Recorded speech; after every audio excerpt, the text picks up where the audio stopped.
Okay, so let's talk about Renho, and yeah, let's start it.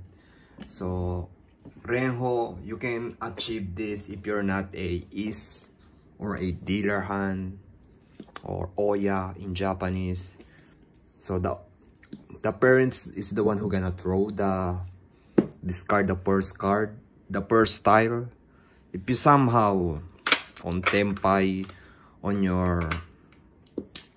your first round and you win on that, you can get the Renho Yakuman, and yeah, so that's Renho. Anyway, you are not the dealer hand that is, and that's you gonna, it's not Tenho, it's not Chiho, it's Renho.